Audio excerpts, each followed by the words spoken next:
Muchísimas gracias a todos los que están aquí conectados. Como cada semana, es un gusto estar aquí con ustedes. Mi nombre es Gregorio Fuertes. Para los que no me conocían, soy el director y fundador del INDE. Y como cada semana, en esta ocasión también les traemos un tema bien interesante. Esta vez hicimos esta presentación junto con nuestro patrocinador de lujo, que es Letras Jurídicas, y en conjunto estamos patrocinando este evento que la verdad es de que está muy interesante, no solamente para la comunidad de los especialistas y amantes del derecho, sino también para el público en general que nos acompaña. Sabemos que tenemos algunos invitados de diferentes asociaciones. En especial queremos mandar un saludo a nuestros amigos del Colegio del Valle de Abogados, del Valle de México, perdón, que están acompañándonos esta noche. También algunas personalidades del desarrollo económico de Naucalpan. Y bueno, sin más allá, nos arrancamos. La verdad es de que, como siempre, ustedes saben que aquí en el Instituto de Negocios, de Negocios y Desarrollo de Empresas, pues es un honor estar trayéndoles estos temas y buscando nuevos ponentes que nos puedan enriquecer no solamente la parte de los negocios, sino también todas estas áreas que conllevan pues a la formación humana y en específico pues a todos nuestros amigos abogados. Es por eso que esta noche les traemos esta plática muy interesante con un ponente, la verdad es que de lujo, es el maestro Francisco Matamoros Pérez. Él es licenciado en psicología por parte de la Universidad Autónoma de México. También tiene un máster en psicoterapeuta, sexológica, por la Universidad Internacional de Ciencias de Vanguardia. Él es docente de maestría y de posgrado, así como instructor en diplomados a nivel nacional e internacional. También dentro de su carrera, de su trayectoria laboral, es perito supervisor en psicología forense en la Fiscalía General de la Ciudad de México y es autor de diferentes libros. Bueno, pues vamos a empezar, dado la diversa población que tenemos en esta charla. Tenemos que decir algo muy importante. La psicología y el derecho, o el derecho y la psicología, son dos ciencias que están íntimamente relacionadas. Desde un inicio siempre ha estado la psicología como auxilio del derecho. El derecho, lo sabemos todos, es conjunto de leyes, preceptos, reglas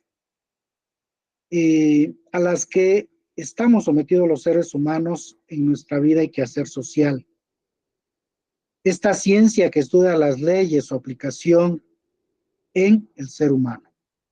La psicología va a ser aquella ciencia que se encarga del estudio científico del comportamiento humano, de sus procesos mentales. Entonces las dos tienen este común, el objetivo en la intervención de la conducta del ser humano. El derecho en el sentido del deber ser y la psicología en el ser. Entonces, ciencias humanas y sociales que están obligadas a trabajar siempre de la mano. Siempre les decía yo, la psicología en auxilio del derecho. En los campos legales forenses, vamos a ver otros ámbitos en donde la psicología aplica su saber. Entonces, la psicología va a estudiar el comportamiento humano y sobre todo va a estudiar estos procesos de conducta, pero que son principios, son elementos que no se ven, no se pueden tocar. El pensamiento, los sentimientos, la inteligencia, percepciones, razonamiento, memoria, el juicio, la toma de decisiones, son aspectos que no los podemos tocar, son intangibles. Y la psicología tiene el deber de hacer visible lo invisible. La psicología tiene el deber de proporcionar estos elementos para que el derecho, las leyes, lo entiendan como un medio de prueba demasiado importante actualmente para los versados en derecho. Y claro es que la psicología únicamente no se entiende del ente humano como persona, también se va a entender pues de todo lo que influye en el ser humano desde los aspectos culturales, esta transmisión de ideas intergeneracionales, de creencias, etcétera. A nivel social, cómo interaccionamos los seres humanos, los valores, el crecimiento en la familia, en la sociedad. Entonces, la psicología va a estudiar al ser humano en un campo amplio biopsicosocial. Desde este punto de vista, eh, vamos a explicar, vamos a predecir y a modificar la conducta del ser humano. En el caso de la psicología forense, se explica y se predice el comportamiento. En el caso de la psicología clínica, pues hay una modificación a la conducta del ser humano a través de una psicoterapia. Entonces, la psicología está obligada a demostrarle al derecho, al mismo que auxilia, al mismo que le va a responder preguntas que le van a ayudar a resolver cuestiones de investigación en una carpeta de investigación, al mismo que también la va a cuestionar. Le va a decir, ¿cómo es que llegaste a esta conclusión? Va a haber una situación de refutación, de contradicción, como toda ciencia, pues es debatible. Entonces, la psicología es una ciencia que usa una metodología, que usa métodos rigurosos para estudiar la conducta, el comportamiento. Entonces, esa es una de las partes fundamentales que los psicólogos forenses llevan a cabo hacia con el derecho.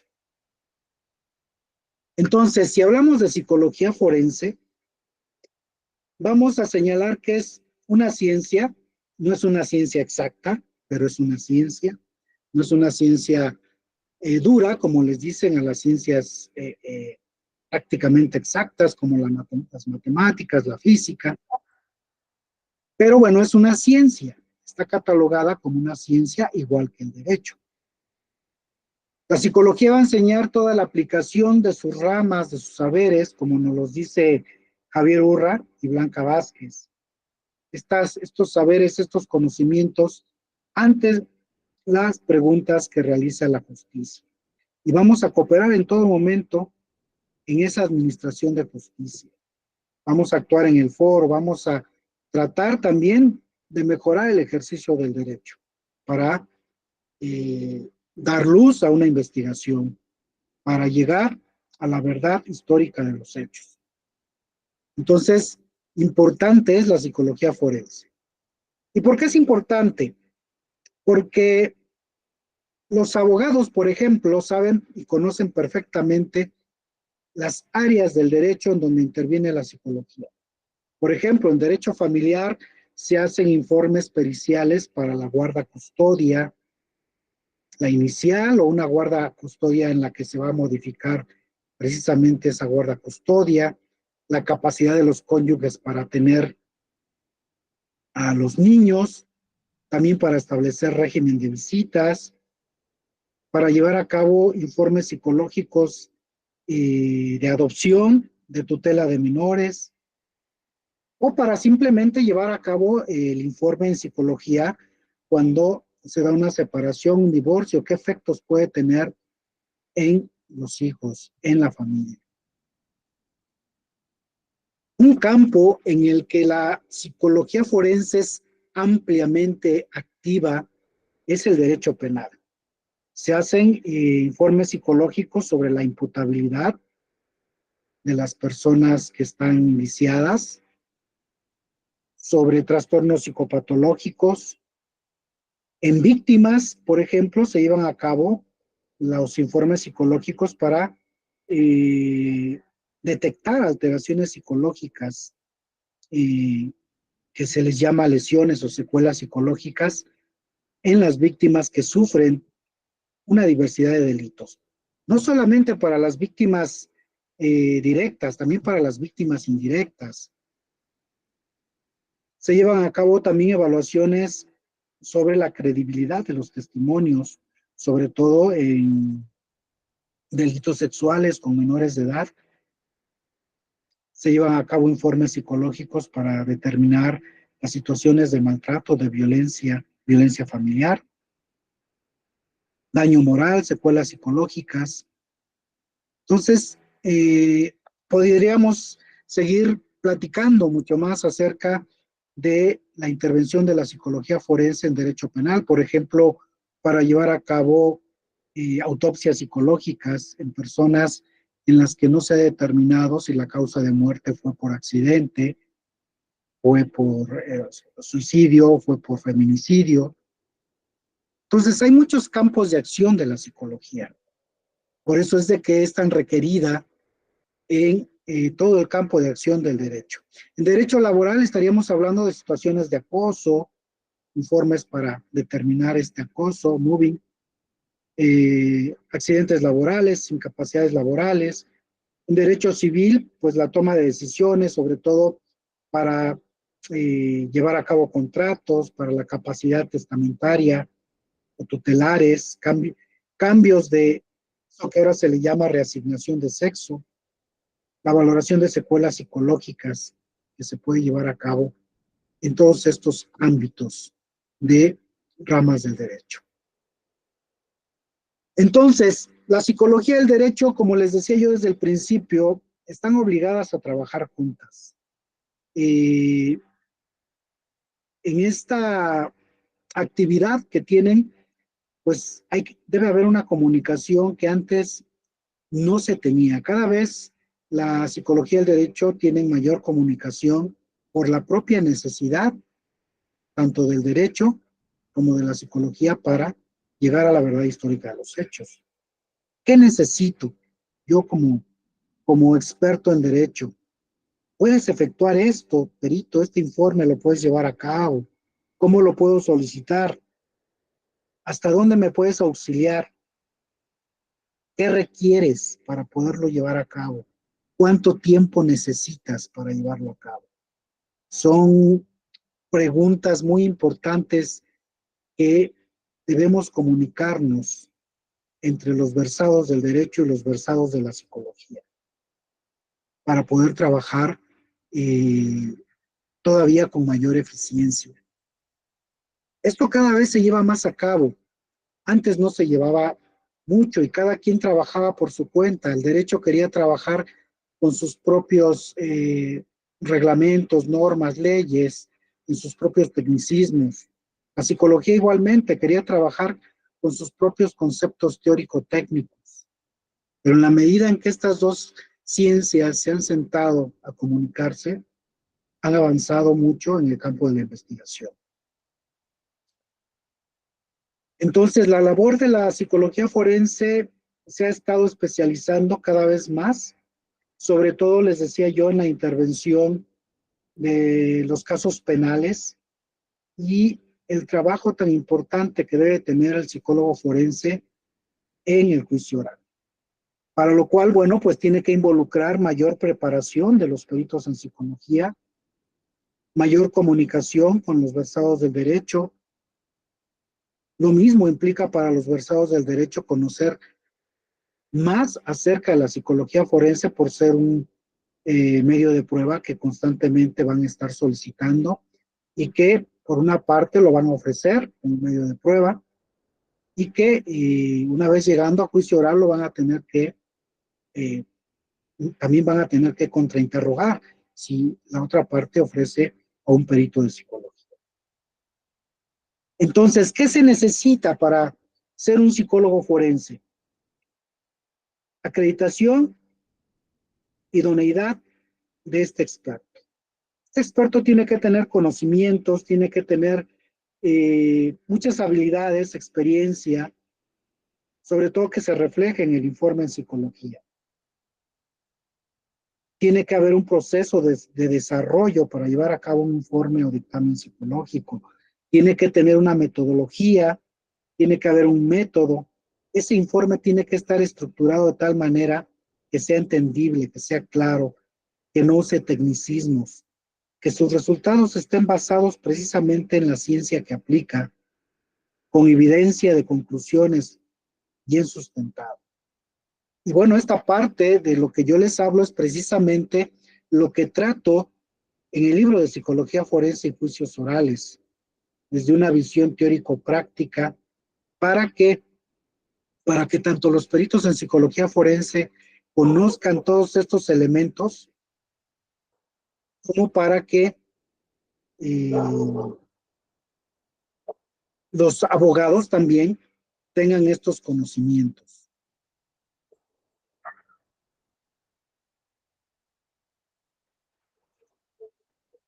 Entonces, la ciencia de la psicología tiene que estar basada precisamente en métodos, en metodología.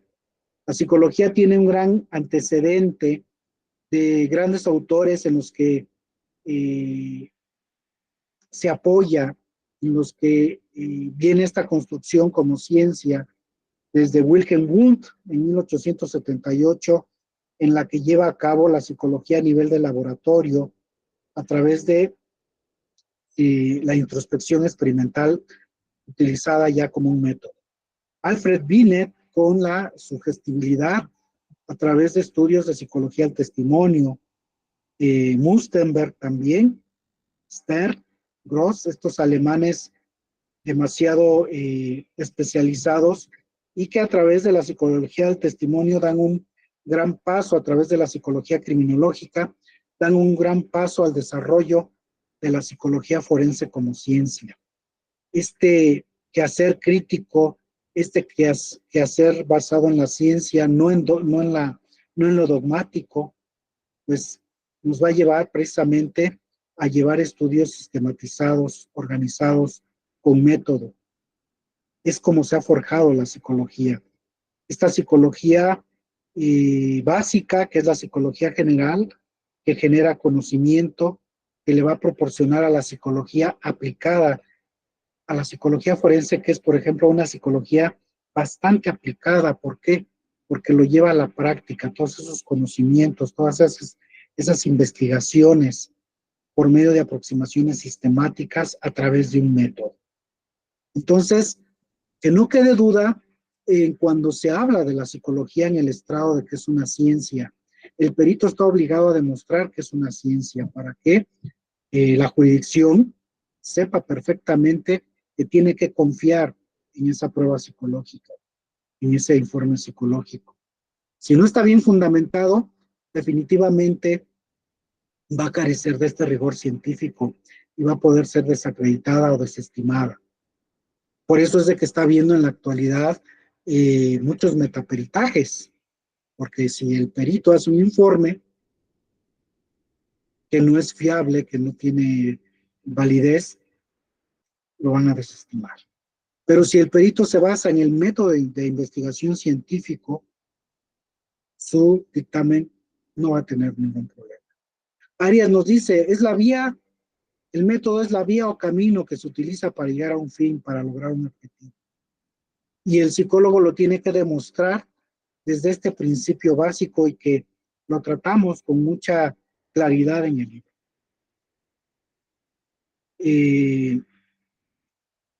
Nosotros intervenimos a través de un fenómeno que se suscita en lo social, a través de un ilícito, a través de un delito en el cual el Ministerio Público va a requerir investigarlo. Es un suceso que ha ocurrido y que se va a investigar. Es un hecho real.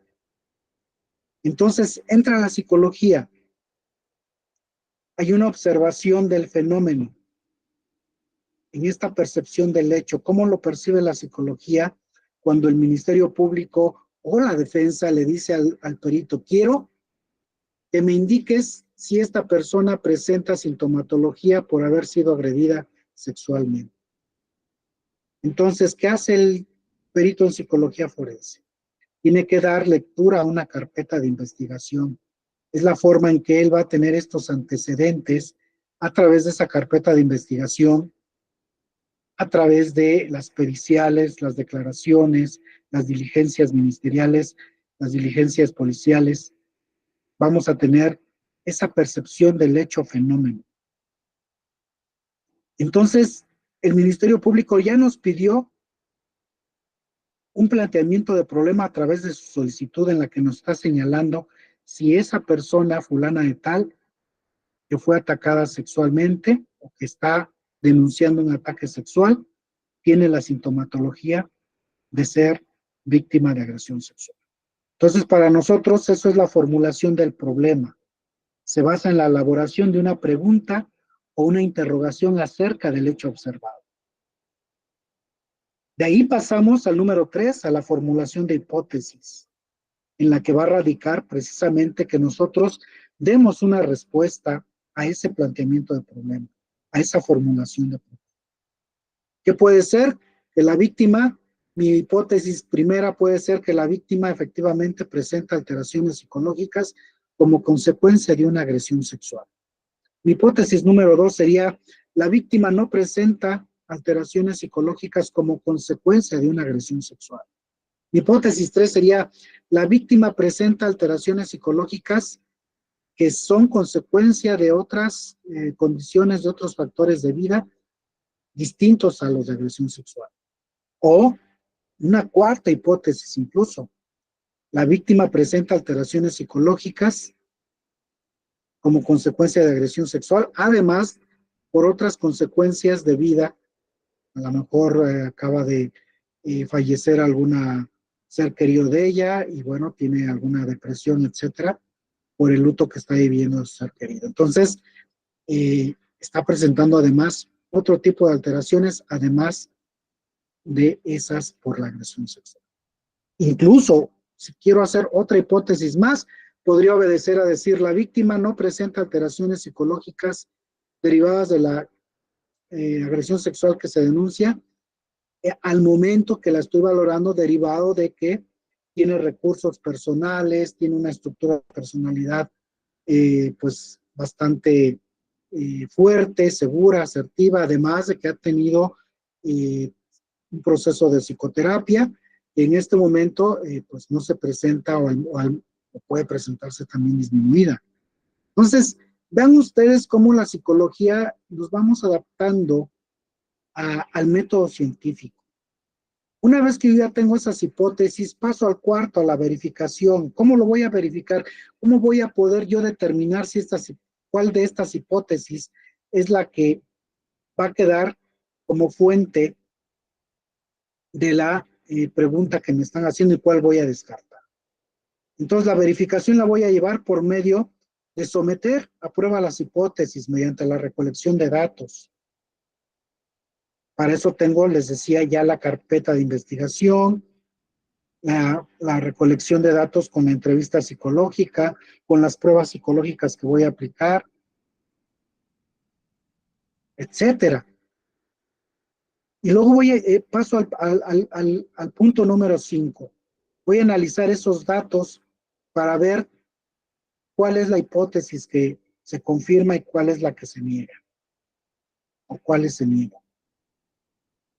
Para finalmente este análisis de datos a través de unos resultados que los voy a analizar para finalmente llegar a una conclusión, a dar respuesta al problema que se me planteó desde el principio. Entonces, vean ustedes cómo la psicología entra en este método científico y que precisamente explico que ahí está, y en el libro lo marco. Y estas preguntas son muy requeridas muchas ocasiones en juicio oral y los peritos en psicología no lo saben contestar, no lo saben responder. Pero que tenemos todos los elementos para decirle a la jurisdicción que la psicología forense es una ciencia y que si la aplico adecuadamente como debe de ser, mis resultados van a ser confiables, van a ser válidos.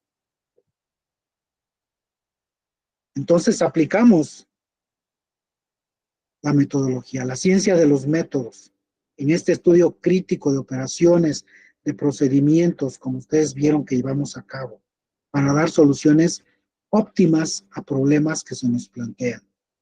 El método va a ser idóneo para alcanzar el saber, el camino que nos conduce al conocimiento. Y bueno, hay mucha infinidad. En este sentido, los métodos más elementales, inductivo, deductivo, el inductivo y el deductivo a la vez, el método hipotético deductivo, el método analítico, el sintético, el método analítico y sintético, además de otros métodos que son muy conocidos para los ámbitos de la psicología forense. Utilizamos la técnica de la entrevista psicológica, que es fundamental en la metodología. Entonces, con todo esto que hablamos de la psicología forense, ¿qué preparación debiera tener el perito en psicología forense? Y aquí marco algunos elementales: conocimientos sobre teorías del desarrollo humano, modelos que explican la conducta, conocimientos sobre psicofisiología, para ver los procesos psicosomáticos, las causas, los factores orgánicos que influyen en la conducta. Conocimientos sobre psiconeurología, que actualmente pues están teniendo mucho auge para observar, para analizar disfunciones neurocognitivas en la relación causal de la conducta ilícita. Tener conocimientos sobre test psicológicos, tener conocimientos sobre la integración de estudios o informes psicológicos. No nada más es presentar un informe por presentarlo, o lo que cotidianamente se hace, que los peritos toman machotes de informes en psicología forense para presentarlos, pero que, dado el caso que se lleguen a cuestionar por qué debe de llevar ese rubro el informe, a lo mejor va a haber problemas para poder determinarlo. Tenemos que tener también preparación para llevar a cabo una evaluación en psicología forense. Tenemos que conocer las condiciones en la persona para ser evaluada. Hay casos en los que, por ejemplo, se invalida el informe forense simple y sencillamente porque el perito nunca preguntó a la persona si usaba lentes o pupilentes. La persona, por alguna circunstancia, olvidó los lentes y nunca le preguntó, y así la evaluó. Entonces ese dictamen, ese informe se va a desestimar porque la persona pues no ve bien en las pruebas de inteligencia, etcétera. Hay que tener un manejo amplio de la entrevista psicológica forense. Pareciera que todos los psicólogos deben de saber entrevistar, pero son muchos pasos para poder entrevistar, muchos requerimientos. Tener conocimientos sobre psicopatología es algo muy básico en los informes periciales.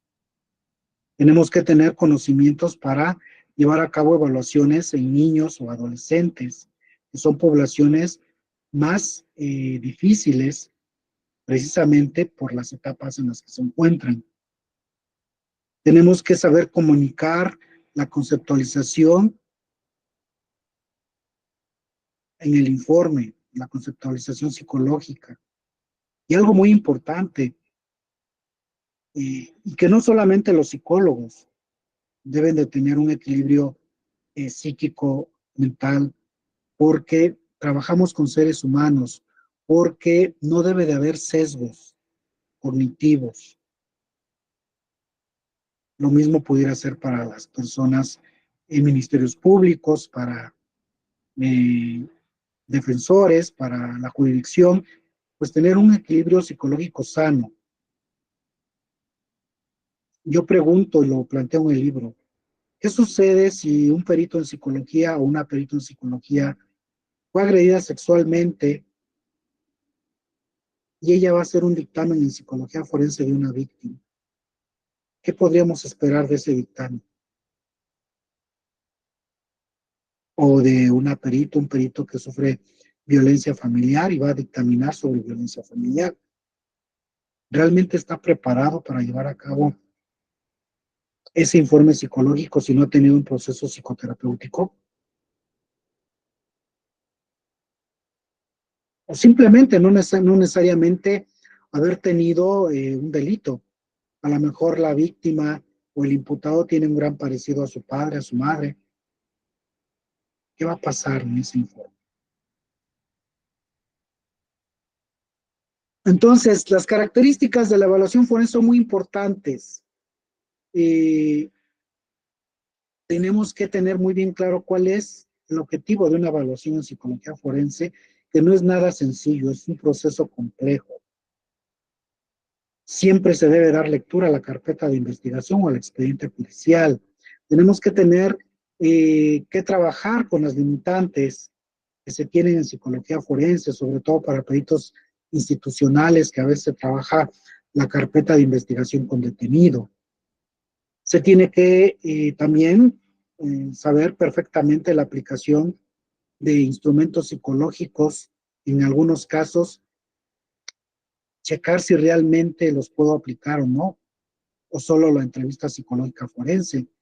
En las evaluaciones psicológicas en la noche es imposible aplicar test psicológicos porque por los ciclos de sueño-vigilia, la persona no va a tener la capacidad de atención y concentración como para contestar pruebas psicológicas.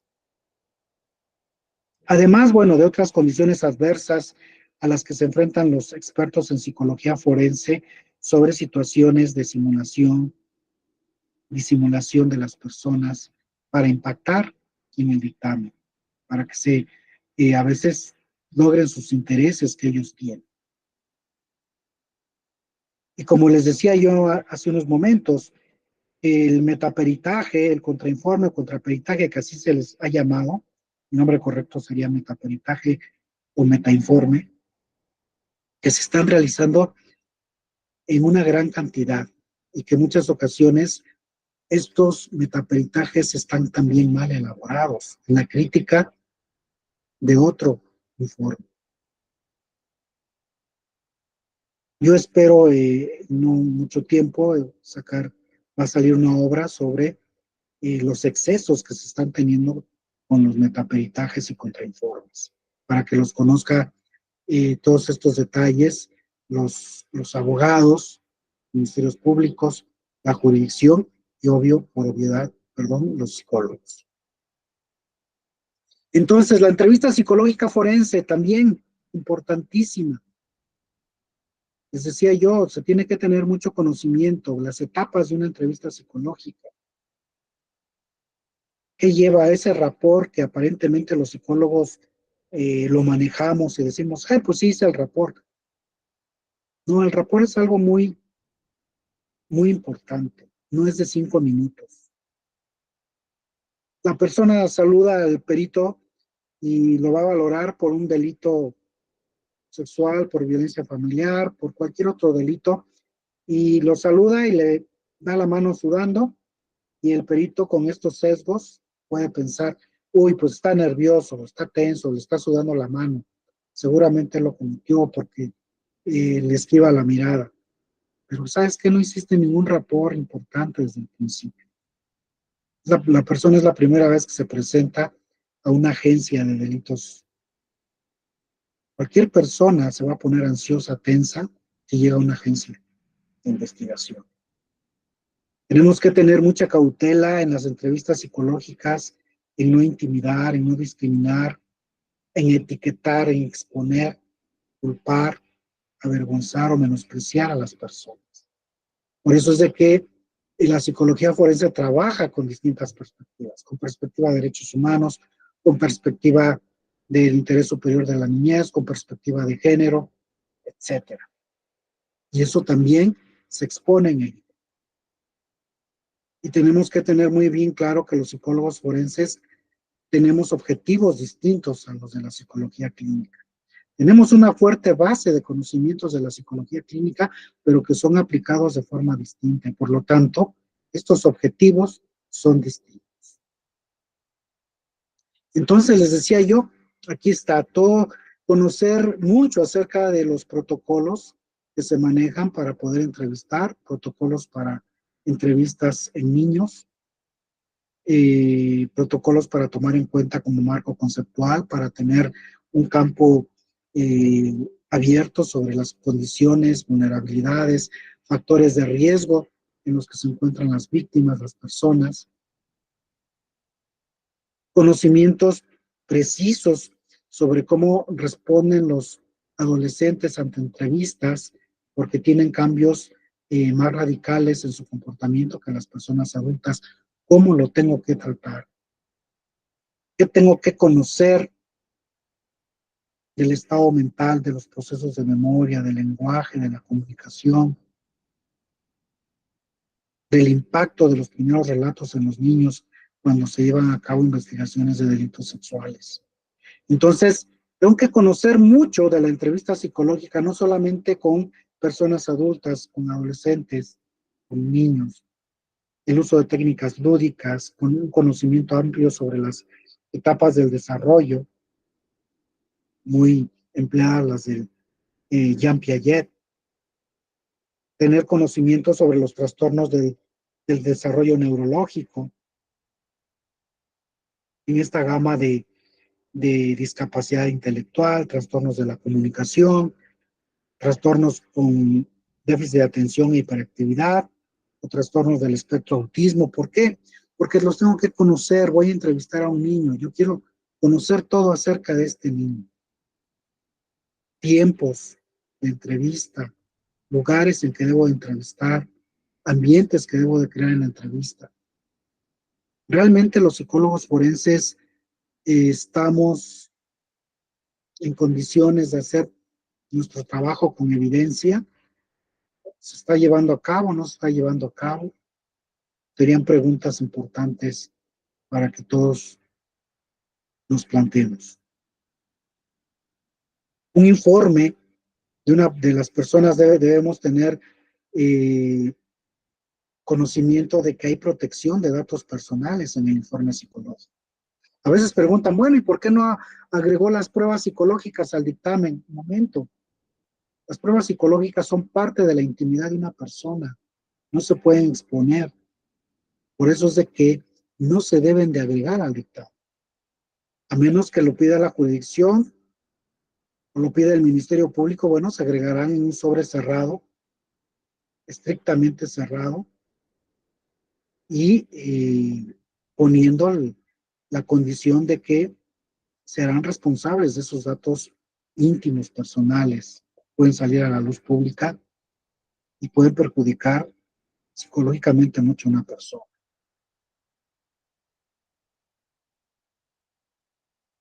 Entonces, pues todas estas condiciones de las que hemos venido hablando son sumamente importantes eh, para el desarrollo de los informes en psicología forense y cómo tienen que llegar al juicio. Les decía yo hace unos momentos, emplear definitivamente, porque así lo marca la Suprema Corte de Justicia de la Nación, que los informes que las personas operadoras del sistema en nuestras actividades trabajemos con enfoque de derechos humanos, les decía ya con perspectiva de género, con enfoque psicosocial, con interés superior de la niñez, etcétera, ¿no? Entonces, eso es muy importante. Realmente los dictámenes están careciendo de estas perspectivas. Otra circunstancia importante en los informes periciales en psicología van a ser los diagnósticos diferenciales que tenemos que hacer los peritos. Tenemos que conocer mucho sobre lo que es el trastorno por estrés postraumático, el trastorno por estrés agudo, el trastorno por estrés en menores de 6 años, trastorno de ansiedad generalizada, trastorno depresivo mayor, trastornos de estrés postraumático complejo. Es decir, tenemos que tener una gama amplia de conocimientos para yo ubicar perfectamente cuál es la sintomatología que está presentando la persona.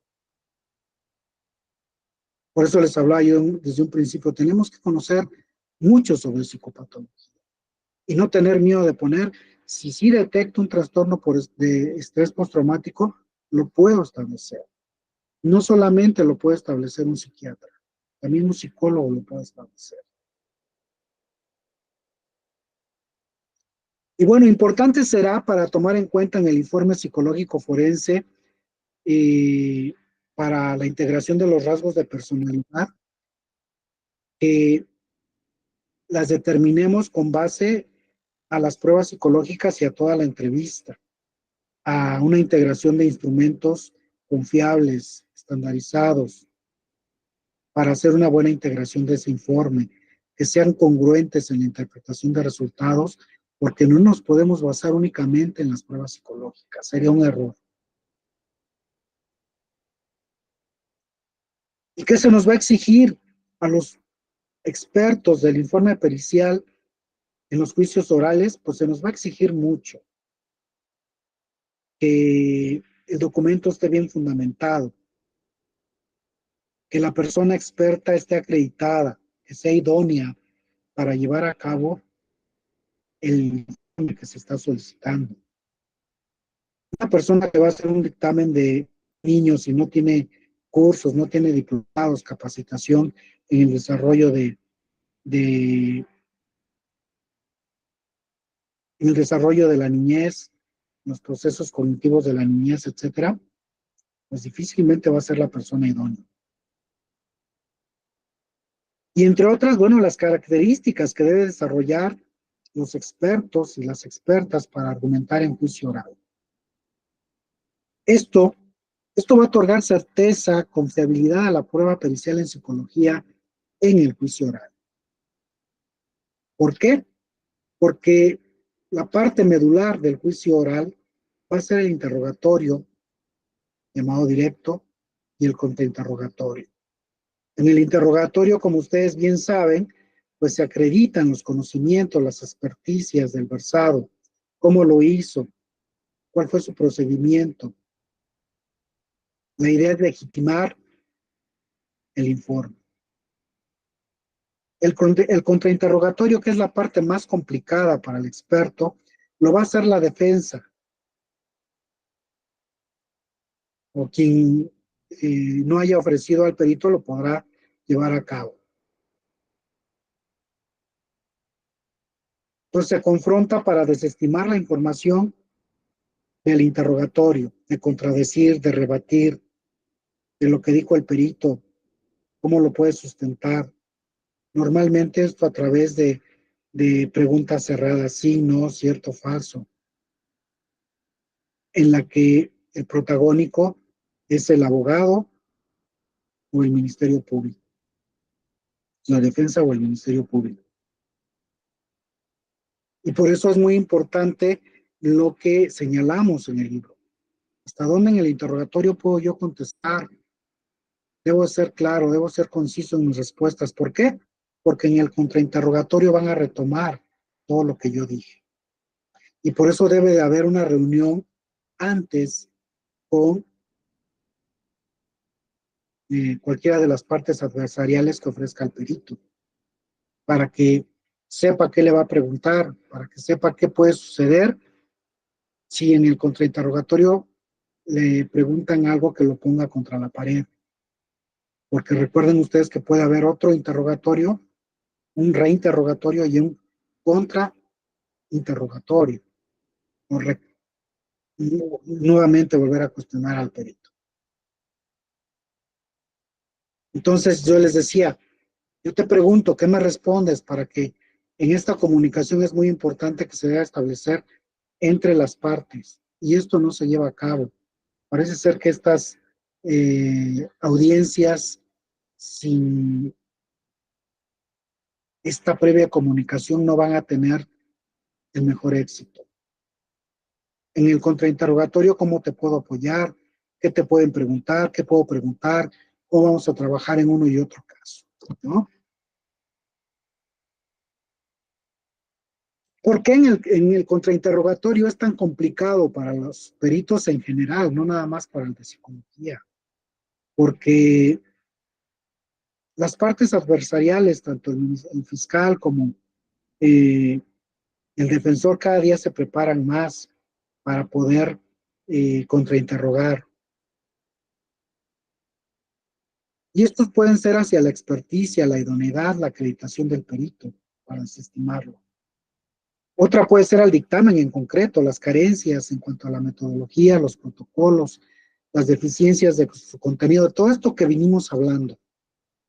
Otro puede ser hacia el contenido bibliográfico del informe, si no está bien sustentado, no tiene los marcos teóricos de referencia, los autores, revistas científicas avaladas, etcétera, también se puede desestimar. A los test psicológicos, la validez, la confiabilidad, la estandarización, al proceso de trabajo del perito, donde evaluó los tiempos de aplicación, cuántas sesiones se llevó, la hora de evaluación, y bueno, finalmente incluso hasta las condiciones físicas y psicológicas del perito. ¿Realmente estaba en condiciones el experto de llevar a cabo una evaluación psicológica? Son muchas interrogantes que pueden surgir. Y bueno, esta plática está dada con la finalidad de que ustedes conozcan el trabajo de los peritos en psicología forense y también para los psicólogos forenses en la medida de que tenemos una gran responsabilidad en nuestra actuación y en el libro marcamos todos estos a través de 16 capítulos que tiene. Independientemente marcamos artículos del Código Nacional de Procedimientos Penales que involucran la actuación del perito y que nos compromete a nosotros a conocerlos, a saber cómo conducirnos, porque no solamente el perito debe conocer de psicología, también debe de conocer de pues, la reglamentación en la que él está involucrado, los procesos de ética, de deontología forense, de normatividades de los peritos que son institucionales, de sus códigos éticos, como servidores públicos, etcétera. Entonces, la idea es salvaguardar derechos, obligaciones en el campo de acción jurídico para no faltar o omitir en nuestro proceder de expertos y de apegarnos al derecho de las personas a ser evaluadas. Y bueno, pues hay muchos artículos, aquí nada más les menciono algunos que ahí ya explico con mayor detenimiento: el derecho a la intimidad, a la privacidad, el artículo 18, garantía de ser informados sus derechos. Por ejemplo, en este artículo 18, cuando vamos a llevar a cabo una evaluación en un adolescente, en una persona imputada, pues que tiene que estar ahí su defensor, tiene que tener conocimiento de lo que se va a llevar a cabo para que se lleve a cabo ese consentimiento informado, estando presente su defensor, que sepa qué es lo que se va a trabajar con él. Y bueno, vienen por ahí otros artículos, 43 impedimentos del Ministerio Público y de peritos, en este conflicto de intereses que se puede tener cuando no podemos intervenir. El 261, datos de prueba, medios de prueba y pruebas. El 263, la licitud probatoria, es muy importante para nuestro trabajo. El 273, acceso a los indicios. Ahí tenemos todo el deber y el apoyo de solicitar la carpeta de investigación porque es parte fundamental de la metodología. Y bueno, más artículos que se señalan, aquí únicamente menciono estos por el tiempo que tenemos, pero bueno, de eso se trata precisamente, de que se conozca el trabajo del psicólogo forense, la responsabilidad. Me enfoqué mucho sobre lo que es en la actuación penal, como ustedes vieron desde el principio hay otros campos de actuación, pero que se está incursionando mucho a nivel forense, tanto de peritos de parte o peritos contratados como peritos oficiales en las actuaciones de juicio oral. Pues les agradezco mucho su atención.